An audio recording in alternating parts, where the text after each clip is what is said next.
What's up everybody, I'm back again. In this video we got some stuff to do, and I've got some maintenance stuff to do before we take this car on a drift day, just to ensure that it's in its most reliable form. To run down what I got a little bit, we're gonna do a fresh oil change, full synthetic high mileage. They didn't have 4 high mileage things. These cars take 3.6 quarts of oil, so I got 4 1-quart bottles. I could only find 2 of the full synthetic high mileage ones. The other ones with the gray cap are just full synthetic advanced. It's not gonna matter too much. Then I got Mobile One, where is it at? Mobile One M1 108A oil filter. And then this is when we get into the different things that isn't just normal maintenance. This right here is a brand new fuel filter from eBay.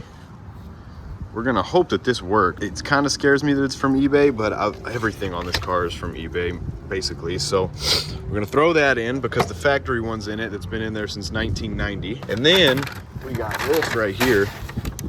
This right here is 2 brand new axle boots. Because if you can remember, in the last video, there was a weird noise coming from my car. It ended up being that this boot got busted because it was rubbing on the coilover and it was slinging grease everywhere. So we got 2 new boots for that one axle and then 2 packets of grease. I'm not really sure how to do this. I just kind of bought it and with the plan to figure it out. So we're gonna do that and figure it out in this video. I've already done an oil change on this channel before. I'm not gonna show much of that, but I will show doing the fuel filter and working on these axle boots. And then we're gonna go get some tires mounted tomorrow. I also need to update y'all on some things that I've done. I put in a replica Jazz Performance low profile headlight kit with some eBay $10 LEDs in there. So that's new. I guess I'm gonna get started. I'll get with y'all when I have an update or something. The first step is completed. If you remember the last time I did this, it fell over off that board. We got it now, I believe. I'm gonna start with this side just in case. You know, jack up right there, put a jack stand. Do the other side with a jack stand as well. You know the drill. Get in here, pop the oil cap off first. Oh, gotta wait for it to cool down and then I'll do such things I mentioned.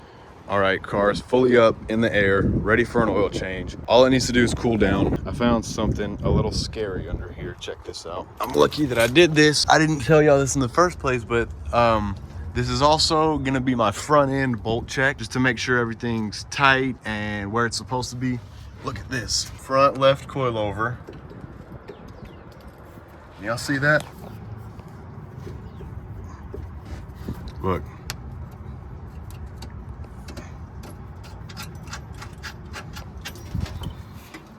Hand tight nut on the front coilover. Not great. So we're gonna just go ahead and pop these wheels off. Torque everything a little over spec because I've been bit like that before. I was gonna show you too how beat up the underside of the car gets being this low. Scraping. The exhaust is bad down there. My frame rails are cooked. Cooked. Leaking oil, cooked. Doesn't like drip oil, but it leaks just enough to get all this dirty. Okay, been working a little bit, probably 20 minutes or so.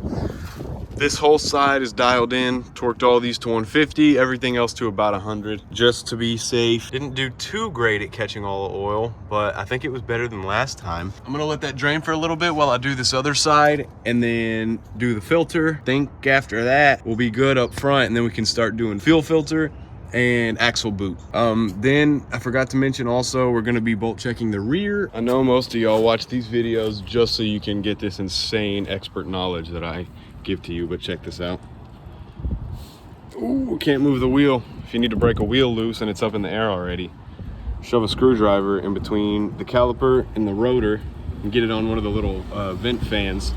That sucker does not move anymore. Crack that loose, you can put as much torque on it as you need. Thank me in the comments for this awesome tip. All right, I'm running into an issue where this oil filter is really tight on the block and it won't come off of my hands because it's in such an awkward position. So there's another tip I'm gonna show you guys. Wherever your best angle is to get to it, for me, it's down here. I'll get under the car. Put a screwdriver right on the edge of the filter. Right here where the little bumps are. So you can grab it right on the edge here. I'd say right in the middle of those bumps, right? You're gonna angle that screwdriver up and then drive it in to the oil filter with a hammer, just like it's a nail. Few good hits, get it in there, and then you'll have a good handle and you can break it loose real easy. It always comes off super easy once you get a good grip like that. That's what I'm about to do right now because it's stubborn. I feel like it does this every time. I might need to start putting NICs or something on there, or maybe I'm just getting them too tight, I'm not sure. And just like that, 5 minutes later, filter's off, gasket's off, all good. I use my old license plate as a little funnel because of how awkward that positioning is. It funnels right down into the pan right there, so that works out good. I'm gonna fill up the filter a little. I usually don't do much just because it's on the side like that. All right, filling up the filter right now. I put just a little bit in the bottom, as you can see. Dip your finger in it, rub it around there just to give it a nice seal. I don't know where to put NECs, so I'm just not gonna do it. I guess I'll just have to put a screwdriver through it every single time until I figure something else out. Some people don't know this. I didn't either. I had to ask my dad, but the 3.6 quarts that this car needs, right? That's included in with what you put in the oil filter. So say you put as much, like all of this whole thing in the oil filter and it stays in there, that's fine. You can still put the other 3 quarts in it. It'll equal out to like 3.6. Don't add more just because you use some on the filter. Keep the same amount. That's all calculated in the oil capacity. I learned that a long time ago, and I heard a few people recently talking about it and they didn't know that. It's night now. Finished the oil change. Got that all cleaned up, new filter, new oil, poured it all in. Right now, I'm just gonna start cleaning some stuff up. Just back the car in. I'm gonna go inside for tonight and take a shower. Once I have all this stuff back together, I'm gonna take it for a little rip around the apartment complex just to make sure my oil pressure is good and I did the oil change correctly. I'll see y'all tomorrow. We'll do the fuel filter and a few other things tomorrow. This is the next day. I'm doing the fuel filter right now. I haven't even taken the casing off yet. All I did was put it up on jack stands and take the wheel off. The fuel filter is right here under this. It's kind of like a leather plasticky thing. It has 1, 2, 3, 4, 5 little plastic screw clip things holding it in. Once I get this off, I'll show y'all what it looks like under. Cut this thing off. These things suck. They're so corroded and old, they barely do their job. I've got some good news and some bad news. The good news is that this has been changed or messed with before, but that is also the bad news. I mean, it runs, so it's probably okay, but these hose clamps with the screw head, these didn't come out when this car was made, so it used these. I guess they just doubled up or whatever, which is kind of fine because I like these more and I don't have any. You can get them tighter, it seems like, but I just like factory stuff when it comes with maintenance stuff like this. We're gonna take this out right here. There's a 10 millimeter, and then we're gonna unscrew these and we're gonna pull the filter out. Pro tip, pull the gas cap off to release any pressure so it doesn't squirt fuel all in your eyes. It's making weird noises. Whatever, I don't know. I unclipped it from there, and as you can see, fuel went everywhere. I had to plug it back in. Not sure why I didn't expect that, but in the video I watched, that didn't happen. I'm just gonna put a vice grip right here on this fuel line, hopefully plug it off so I can not spill gas everywhere. It's all over my hands. My trick worked. Vice grip on that line, pulled it right off. That filter was full of fuel, so I just put it over in the dirt. And that little kid over there, right there, is in trouble by his mom. He keeps getting yelled at. That's pretty funny. I'm just gonna throw the new one in kind of the same way it came out. It just slides in right here, and then, you know, the lines go a certain way. I don't think that one was bad, actually. It looked to have been decently new. It was dirty, but the inside was flowing fine. I think it was probably okay, but better safe than sorry. I like to have all new parts in here anyway, just so I know that I was the last person that touched them. So I'm gonna get this new filter ready and plug it right in. Okay, filter's in. As you can see, I don't know if I mentioned this in the clips before this, but I've been having a lean running condition with this thing where it runs a little too lean. At idle, it'll run at like 18, which is not good, and it knocked it down to 15, which is way better. And it used to kind of want to die after you let off the gas, but all good. I think I fixed that issue, or at least made it a little better. Probably not all the way fixed, probably a little bit in the tune. Right now, I'm gonna throw that cover back on with those clips, and then I'll kind of ponder on starting this axle. I don't know if I have enough time, but we'll see. Okay, everything's buttoned up under here. All good, put back to where it was.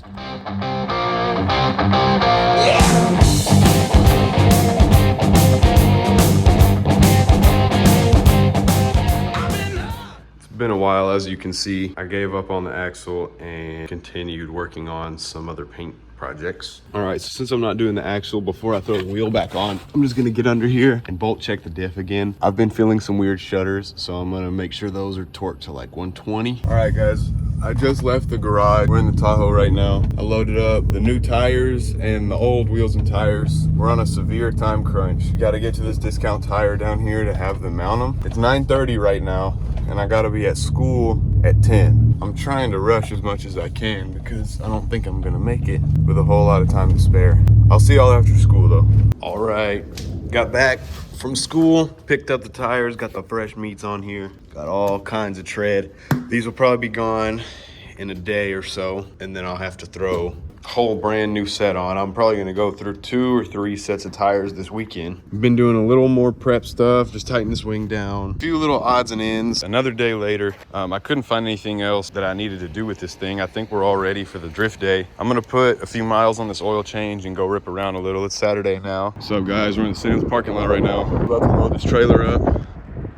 I came to the Sam's parking lot because there's a good elevation change right here. I'll be able to get the car way up, nosed up in there. Put the drift spares on the front because those wheels, when they're up front, have way too much offset. They're way too wide and they hit the edges of the trailer. So we're about to set this up, and Kai's gonna film for me, so we're gonna see what happens here. Okay, we got the wood set up right now. Wood there, wood there, wood there. I think it's gonna work.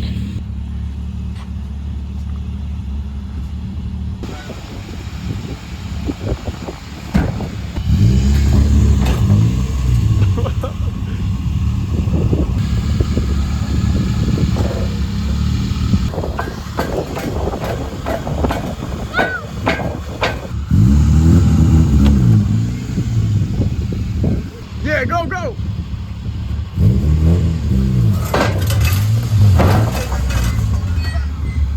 We did it! Look at how far I can open my door. Bro, look at this. Yeah, look at that. That is insane. Look at my curve feeler. And you told me, watch the curve feeler. Oh my goodness. I can't even fit my hand right here. Good luck getting this hoe out. How am I gonna keep this thing from shifting and something? Don't show this to the young viewers. Oh.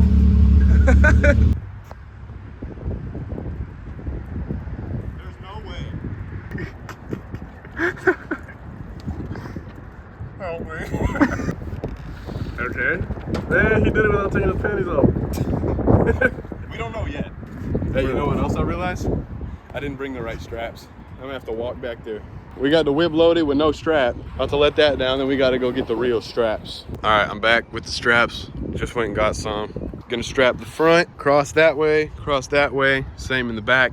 Show y'all when I'm done. Then we're gonna go put all this stuff up in the garage. After all that, I'm gonna go buy a car cover from Walmart to put over this thing. During the time that it sits over there waiting for drift day, it'll stay clean like this. So I'll see y'all then. Finally got the car all strapped down and ready to go. We're about to pull it, go park it back in its spot. All right, guys, I got the trailer back into the spot. Car's all strapped down. It's ready. Only thing I need to do is go buy a car cover for it, just so it doesn't have to sit under this tree and get all dirty. On the drift day, we'll load all the stuff that's in the garage up that we need to take. I'll get with y'all when I have the car cover on it, and that'll be the end of it for today.